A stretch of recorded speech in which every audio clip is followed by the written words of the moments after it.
Kirk Whalum, a soulful, passionate, stirring musician. Kirk played for artists like Barbra Streisand, Luther Vandross, Quincy Jones, and most notably, Whitney Houston, among others. Kirk has 25 solo recordings to date. In a career spanning decades, Kirk is unique, and his matchless sound leaves an indelible print on the listener. An accomplished artist, composer, writer, and instrumentalist, and was singing and playing the piano in church almost as soon as he could walk. John started his own production company, Urban Junction East Music, in 1992. Celine Dion, Al Jarreau, Will Downing, Take Six, Patty Austin, Michael McDonald, John Stoddart has either written or sung or played or produced each one of these great artists. Though based in Alabama, John's music and artistry have global reach as he continues to record, perform, produce, write and lecture about music. Ladies and gentlemen, Kirk Whalum and John Stoddart performing live for us tonight.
You have worked with many notable people in the music industry, and you have released many very successful albums, and you have a Grammy Award under your belt.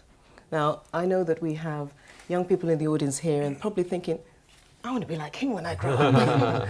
If one of them was to ask you, what is the secret of your success, what would you say? The secret is the collaboration. Right. So I have a saying when I talk to young musicians. It's called as two. It's an acronym as well. It signifies the fact that when you are performing, you're never performing as one. In other words, it's never just you.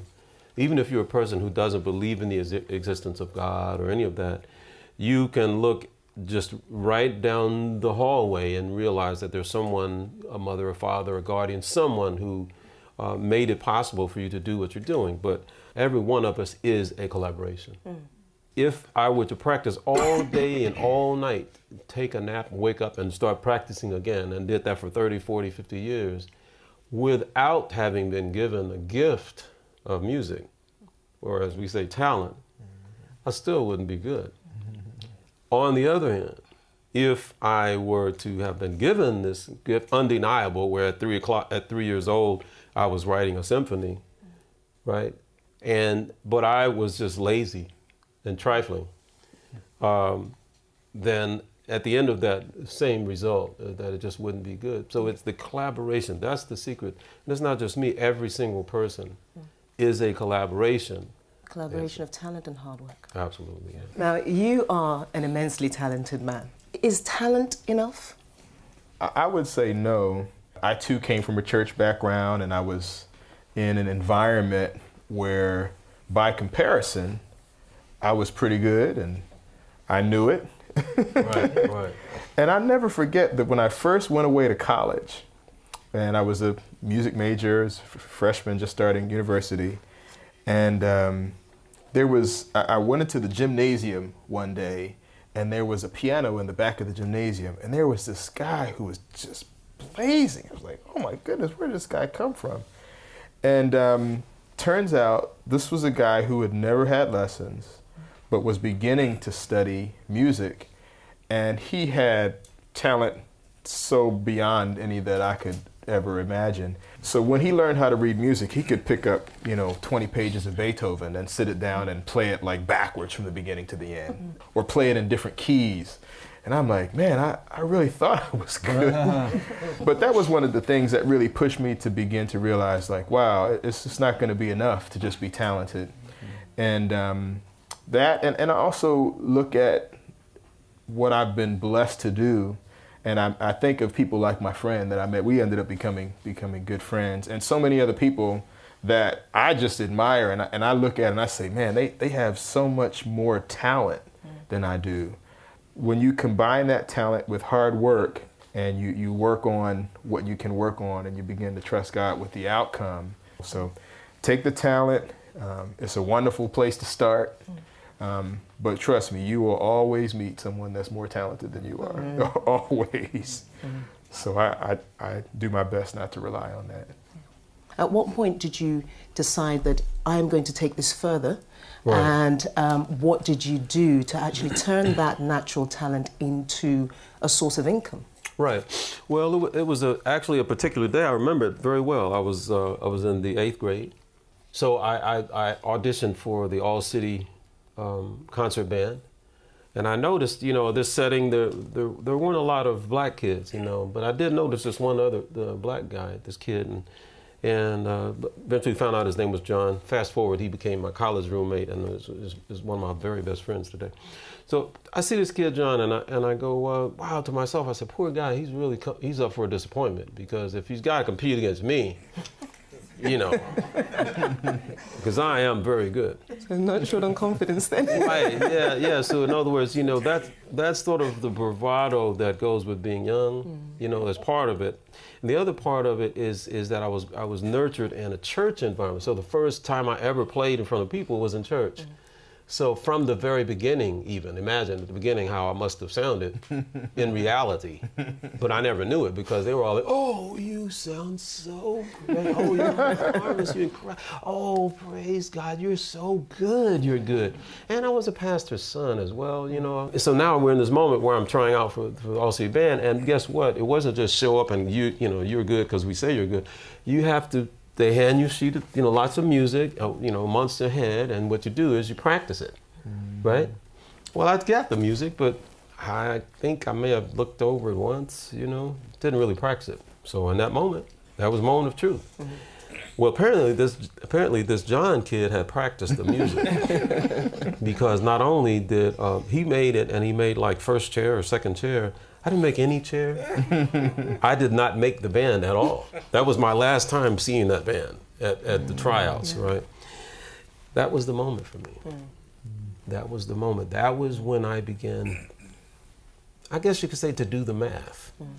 To say, oh, I get it. 1 + 1 is actually 1, right? So the collaboration is only real to a person when you realize, when that revelation, that aha moment, at Stax Music Academy, we call that the aha moment.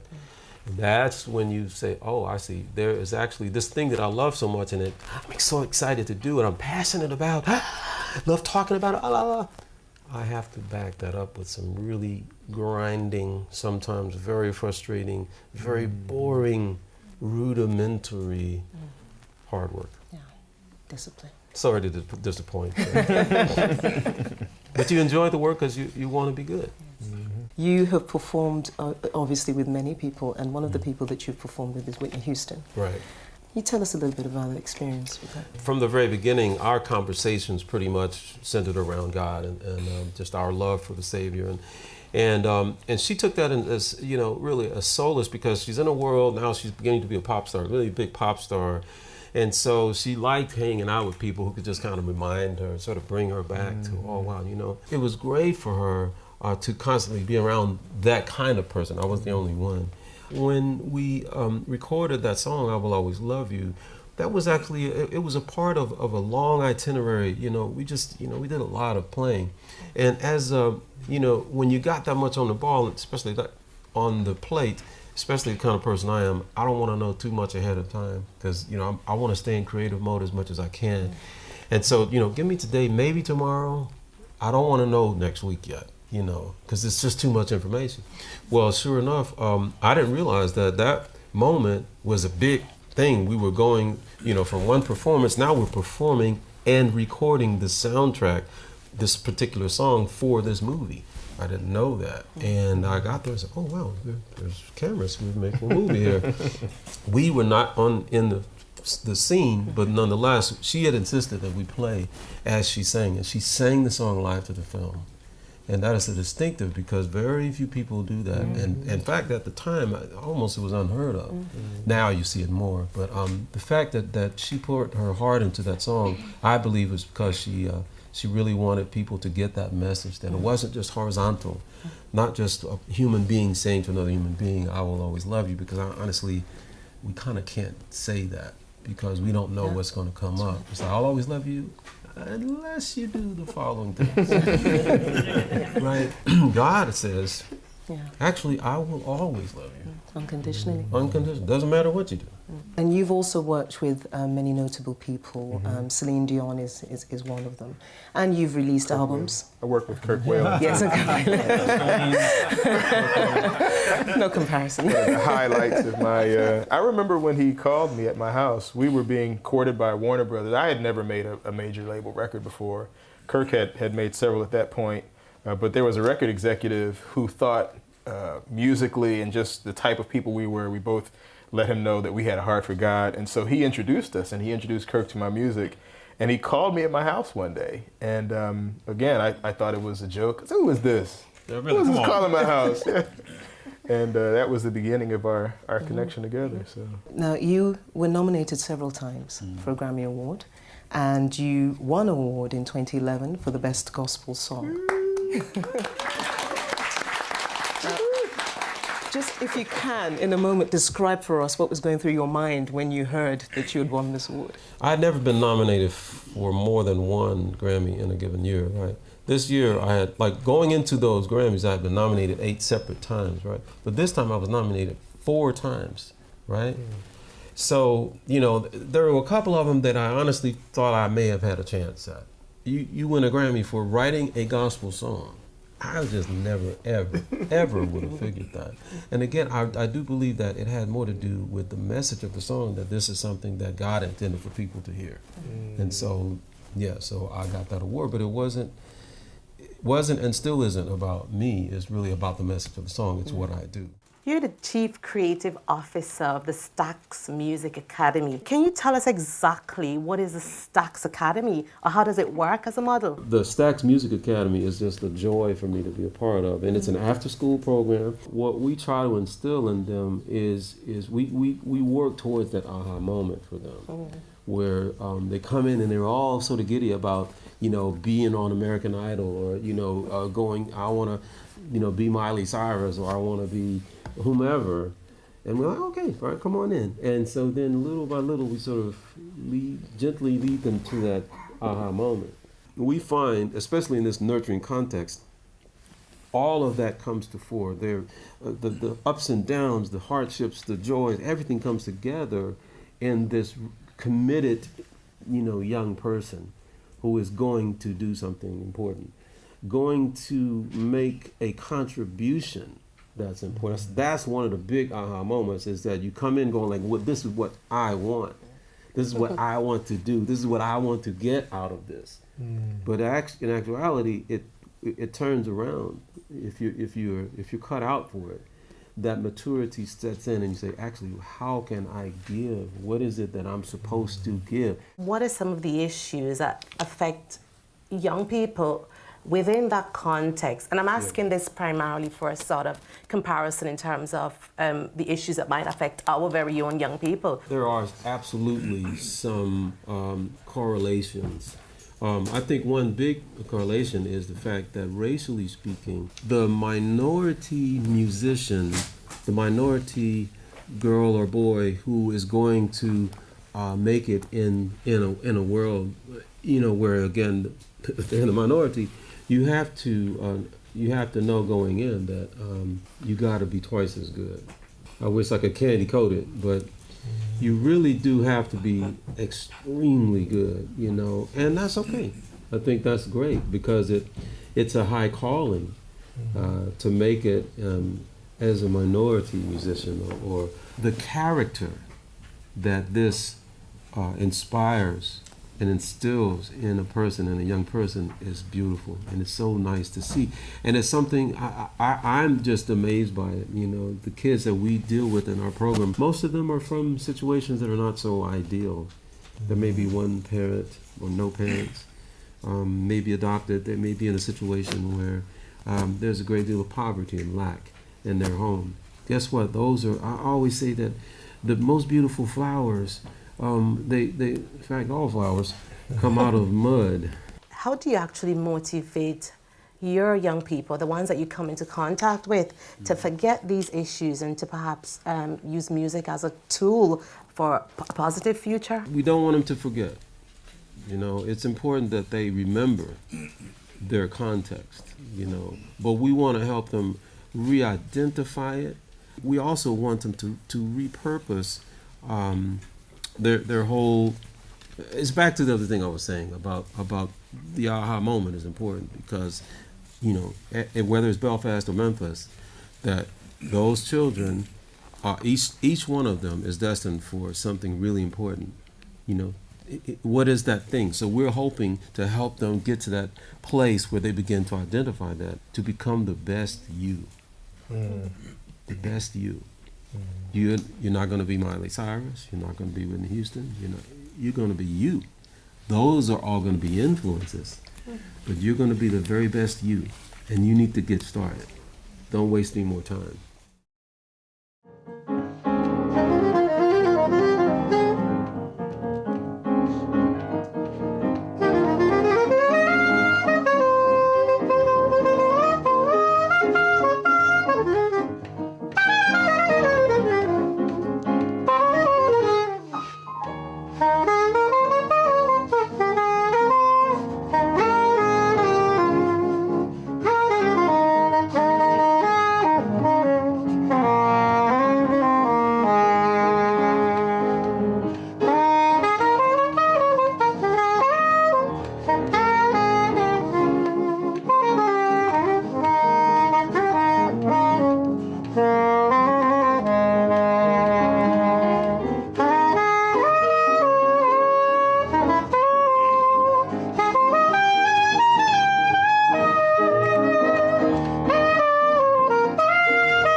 How did you manage to keep your feet on the ground, so to speak, and not get involved in the sort of challenges that, celebrities face? I was married when I began really starting to have any type of success.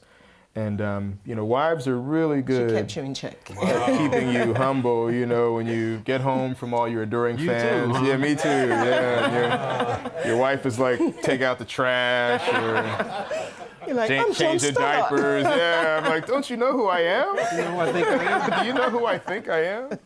So that's one thing that really helped me. The other thing is that the way you live and the type of person that you are when you're off stage, that gets out there. I have found, and I think you have found as well, that when you have a circle and a network or a group of support system of people who have that same heart that you do, that when you're in situations where you may feel more like the odd man out, that you can be there, be very comfortable, not even necessarily feel like that you don't have to be there, but you understand why you're in that situation, and that God has trusted you to be in that situation, and it's just awesome, because you'll find that those same people are people who, when they have moments of crisis and they want somebody to pray for them, they know that they can call on you because you're not a person who's going to judge them. Right. They feel like you're a person who loves them unconditionally because the love of God is flowing through you. So I would say that having that support system of people that are going to hold you accountable, and also having an understanding of your calling and your purpose, and realizing that it's not just about you and your gifts and your talent in that moment, but you're an ambassador for the King of the universe. And those are two things that help me stay focused and grounded. So keep good company. Keep good company. Yeah, you can't always do that, and there's going to come times where God is going to have you in places where you don't have that, but you always have that place you can go back to, that support system. It's about having that place you can go to recharge, refuel, so that when you're out there on the front lines, we call it, you've got the energy and the strength that you need. Now, you are an ordained minister. You have a Master's of Art in Religion. You have a daily 15-minute podcast called Bible in Your Ear, where you invite people to listen to you as you read the Bible. Right. Tell us how you managed to successfully combine a career in mainstream music industry with a music ministry that's clearly very rooted in your Christian faith.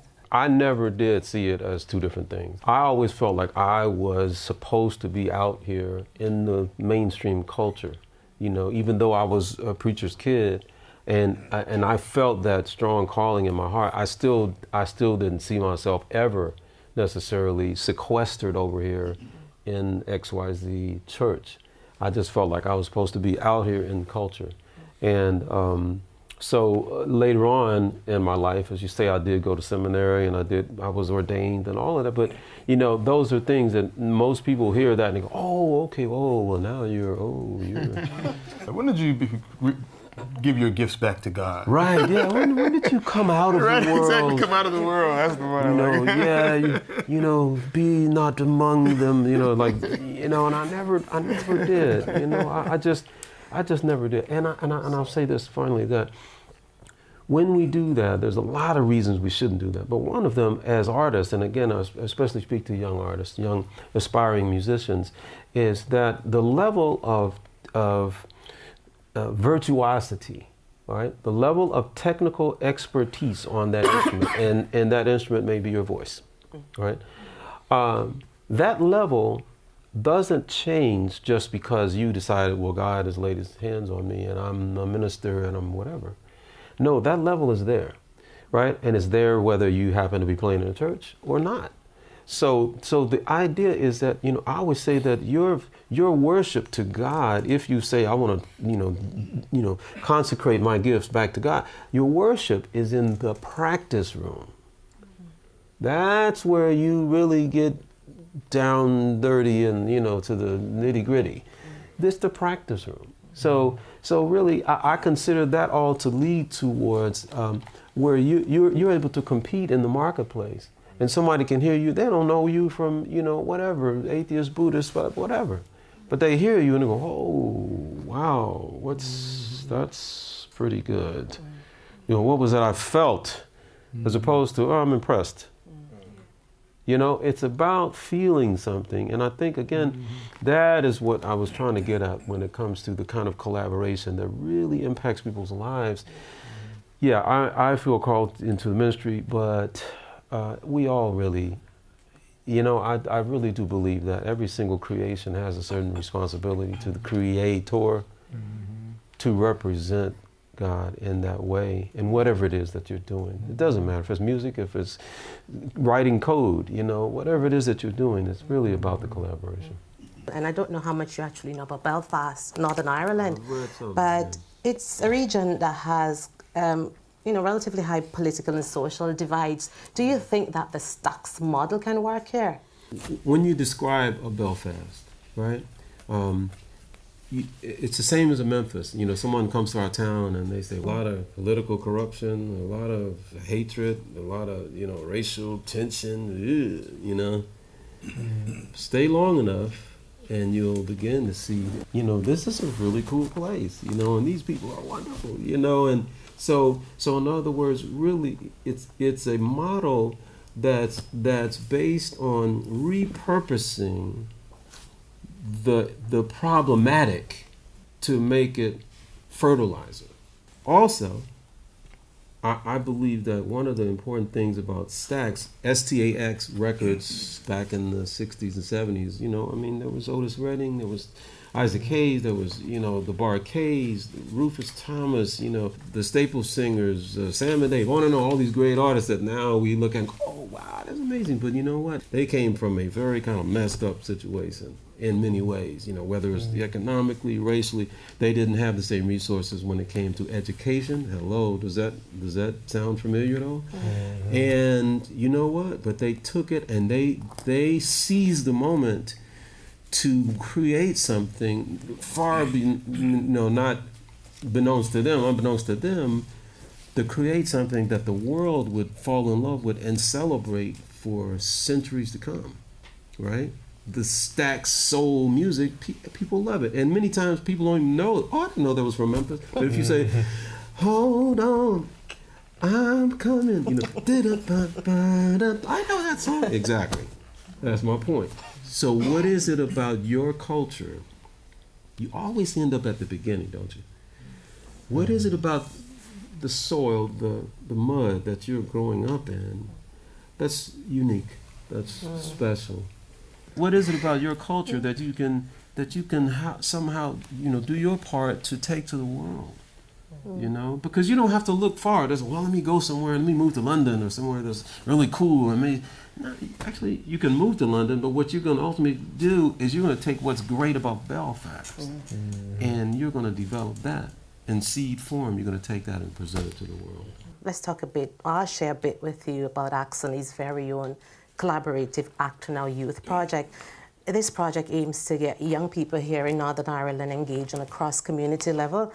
What advice then, Kirk, would you have for Acsoni as an organization with such a mission, or perhaps for the young people of Northern Ireland who might be interested in music and who might feel that the avenues for a successful music career are limited? What advice would you give them? Right. Well, first of all, you know, don't give up. That's a really big thing. Working in a nonprofit environment, you find pretty quickly that, it's a jungle out there, you know, because it's about raising money and resources and awareness of people who may or may not really understand how important is the thing that you're doing and the thing that you're trying to do, right? And so you find yourself being more advocate, you know, and cheerleader, you know, and in the face, again, of sort of apathy. Don't give up, you know, and the more and more people that find out about, even just one at a time, the more people find out what you're doing, the more people will want to participate, you know. So that really is for you guys. You know, it's not so much for the kids. The kids have another kind of exuberance, right? You know, they take a hit and they get up and they keep going. For us, though, sometimes it can be very discouraging. Right, so don't give up. And, you know, as far as the kids are concerned, I mean, I want to say that, you know, fortunately, you're doing this in the area of music. And yeah, what will happen is that music is something that informs a successful life. Okay, one of the many functions of music, all right? We could just list all these incredible things that music does. Well, one of them is that it informs the pursuit of a successful life. You know, you do life without music, I'm sorry, it's like a movie without a soundtrack. You know, it's just dry. But music informs the pursuit of a successful life. So at the same time, some kids will go into music. It's in them. It's their calling. It's just like breathing. Other kids will take that same musical training and they will leverage that into other fields, right? They'll be at this TV station and they'll be on the air and they'll be behind the camera and they'll be setting up the sound, right? The great technicians we've been working with today, they'll be doing the lighting, but they will do it from a vantage point of knowing something about how hard it is to play music. And the part of the brain that makes music work, I'm told, is the same part of the brain that really that causes all these other things to work well. So it's like the center where the oil is. Without that oil, it's like right. But the music goes into all those other parts of the brain, and it causes you math. I mean, our kids do better at math. Let me say this: we have only had a senior class for 3 years, right, at our campus, right, and all 3 years, 100% of the students who graduate have been accepted to college. 100%. Wow. Okay, so again, music must be doing something. Yeah. And then people are, well, we don't need music in the curriculum. What we need is more math and science. Hello. They're going to do better in math and science when they have more music. And sports and other things that complete a person's life, right? So, I mean, I would just say to the young people, you know, pursue the thing that you're passionate about. Some of our very own Belfast youths who, through the Acsoni PCSB project, they've written and produced a song titled Why Waste Your Life? And they're going to perform for us. So, Yes. guys. Woo! Oh, the microphones. Oh, they got microphones.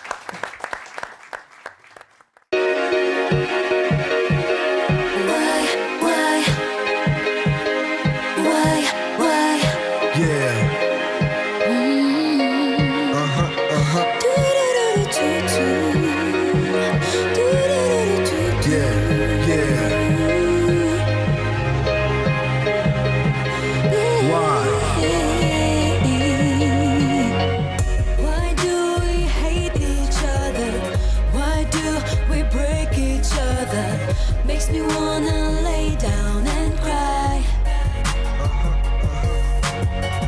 Come on, let's think about it. We need to talk about it.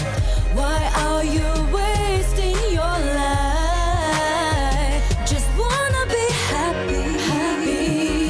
Imagine a life where you're feeling hated. You don't like your existence, wonder why you were created. But you try so hard to forget about it by getting wasted, getting high, pass out, getting drunk and getting faded. But think at the same time you have a family that care. But your head is spinning, it's like you can't hear from anywhere. You feel like you don't fit in, people look at you and stare. Stay strong, stay real, and I mean just never fear.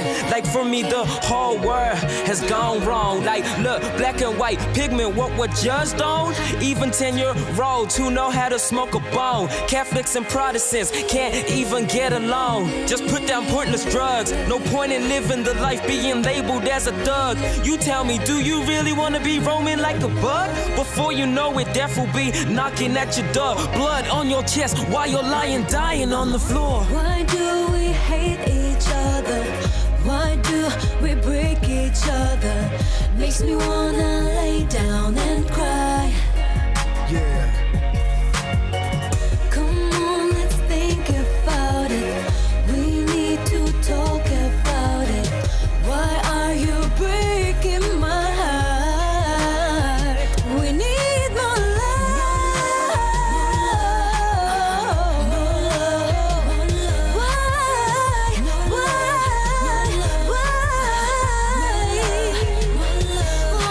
The wasted your life, feel it. Clap your hands if you get it. Scream your slow, we did it. Be strong, never go wrong. You always right. Stop fighting with the people. Start fighting for your life. Use the things that you like. Try and trust yourself. Nobody else, only God knows the rules. So many brothers lose. Stand up, keep your head up, keep your mind straight up. Never give up. You can't be what you want. Have what you want. Forget about bad times. It's another sunny day, which I got go through with a smile on my face. In my heart, family always. Back in the days, grew up on the street life. Wanted to be like a boss, selling drugs, get the money, but it's not everything. It always come to you. So what you gonna do if they come for you? Then you lost everything. Thinking about stuff you lost, that stuff you had. Forget about past. You got another chance to be a free, happy person with the future, with the love, good life.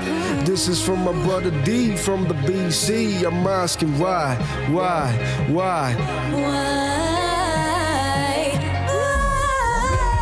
do we hate each other?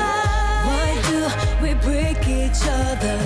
Makes me wanna lay down and cry. Yeah, come on, let's think about that. We need to talk about it. Why are you breaking my heart? We need more love.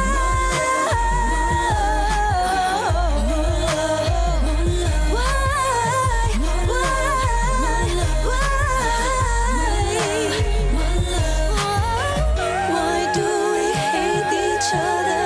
Why do we break each other? Why are you wasting your life? Put down your guns. Put down your knives. Let's make a difference. Make that change. Let's make a difference. Let's move forward. Make that change. Forward. Let's move forward. Forward. Thank you very much. We're probably going to just ask a couple of the questions that we have up here, and we can identify who the person is that asks the question. And the question is to Kirk, if someone has multiple interests and talents, how does that person narrow those interests so he or she doesn't end up being a jack of all trades and master of none? Being a jack of all trades and a master of none, that's a pet peeve of mine. You know, when I hear people talking about, well, yeah, what instrument do you play? Well, yeah, I play guitar, bass, saxophone, drums, flute, and organ. And I'm like, am I supposed to be impressed by that? You know, because, you know, I know some really good organ players, and I know some incredible keyboard players and some great flute players, etc. So if you're going to tell me you're as good as them on all those instruments, then I'll be impressed. Because to me, the pursuit of one instrument is a lifelong pursuit, right? To master an instrument, to be a virtuoso on that instrument, whether it's your voice or whatever, it's really a lifelong pursuit. So, you know, there are people who play a lot of instruments and it's sort of fun and it's like, you know, that's great, but don't confuse the two. You're not going to be really great at a lot of instruments, but you can really be great at one or two. You know, that's just my take on it. I don't know if you have anything to add to that, brother. But I had a professor in university give me this advice. He said, generally you can do different things, you just can't do them all at the same time. Right. And so he cited people who would spend 10 years pouring themselves into one thing, and then they would switch gears and say, okay, not that I have arrived necessarily, but I've committed myself to this one thing, to this period of time. Then they went and there was something else that they wanted to explore, but when they were doing it, they committed themselves to it. And I think maybe what Kirk is saying is that when you see someone do something really good, it looks easy. Yeah. That's one of the signs that you know how good they are, is because when you try to do it, you're like, oh, I can do that. Yeah, I can play the saxophone because Kirk Whalum makes it look so easy. But then you start making it, and it's like, man, why don't I sound like Kirk Whalum? And you get to meet him, it's because I'm in the room next to him, and he's holding this one note for 3 minutes. I'm like, is he gonna play a song? He's over there practicing, but he'll practice one note and just get that note perfect. So he puts a lot of time. So I would say that as a person who has multiple interests, that may be okay, but you're probably gonna have to focus on one thing at a time. Yeah. And then We have one that's an anonymous one here, so I'll just read it out. It says, as a musician, can you give us an example of a young person whose life has benefited from an engagement program? This kid, wow, it's his situation, you know, his mother's on drugs, no father in the home, but 6 or 7 other kids from other men, and just very bad situation. So here he is at, 14, basically the man of the house, you know, and again, just staying around the school as much as he can, because he knows when he goes home, there's chaos. It engenders a certain quality of character that when now I see him and he's in college, and he is an extraordinary person. And, just when he writes songs, his songs are profound, Even if it's a song that's about something silly, it's still profound. You can't help it. Because his character, in a sense, has been forged in the furnace, right? So character like that, it's pure. Yeah. So people who kind of have had all the, all the advantages, it's harder for them to get to that. Maybe one of these kids will be a pop star, but that person will be the kind of pop star who will make a difference, a positive difference, and will not explode and burn out. His lifestyle just gone nuts. I mean, Justin Bieber is not what we're working towards. God bless him, I hope he gets it together, but that's the opposite of what we're working on. We want to get to the point where we produce the kind of child who is now the kind of adult who is a responsible citizen of the world, and even spiritually speaking, that is in touch with the gift that they're supposed to deliver to the world. And my question is, looking into the type of industry and the people who you've been most of the time working with and everything, and also this is a question for John, how did you manage to keep your life to yourself so that not involved in all sort of scandals and everything which many great name in the music industry has been involved into? Character is the thing that you do when no one's watching, right? That's what character is. But know that just because no one's watching at that point doesn't mean that that's always going to be the case. So you have to know that in every moment, just like in every moment and wherever you are, God is there. At the same time, in every moment, wherever you are, there's also the opportunity for you to make a really stupid decision. And in the moment, it's your little secret. But that's not going to always be the case. Especially now with social media. I mean, the time has gotten shorter, dramatically shorter between, you getting found out than it used to be, right? So you just got to know that. That's not to say you're going to always make good decisions. I didn't. I still don't. But you start to get a little better batting average as you get older and trust God more. But you know what? Yeah, just know that those moments, character is about doing the right thing just because it's the right thing to do. And know that sooner or later you'll see somebody else who made the other decision and they're outed, for whatever that thing is. You're like, oh wow, I'm glad I didn't do that, What I would like to know is what inspired you to play the saxophone, and what age did you start playing it at? I was going to play music one way or another. I just loved it, as a little kid, and I've picked around on different instruments. I think bass was the first instrument I owned. I had a bass guitar. But the saxophone, I'll be really honest, I was 12, and it just looked so cool. I mean, there were no video games at that time. All right, there was no iPhones and all that. So a saxophone was like high tech, right? It was just so cool. It was like, wow. I mean, all those gold keys and oh man, it looked like a big piece of jewelry hanging around your neck. That was why I started. So sometimes God takes our... I was going to say, unfortunately, we wish he had more noble motivations. Yeah, that was it. I grew up in a musical home, so I don't know that I had a choice. But I was very young. I was probably about 3 years old when I started to poke around. But it was because I grew up in a home where my sister, who was 10 years older than I was taking lessons. My brother My mother played a little bit. My dad played a little bit. My grandmother was probably the real musician in the family, so I always cite her as my first musical inspiration. But yeah, I guess seeing her play up there in church, and she couldn't have been more than about that tall, but she has so much energy, and I dedicated one of my CDs to her because she was such a big influence on me. Is it too late for grown-ups like us? You're 3 and you said it's really.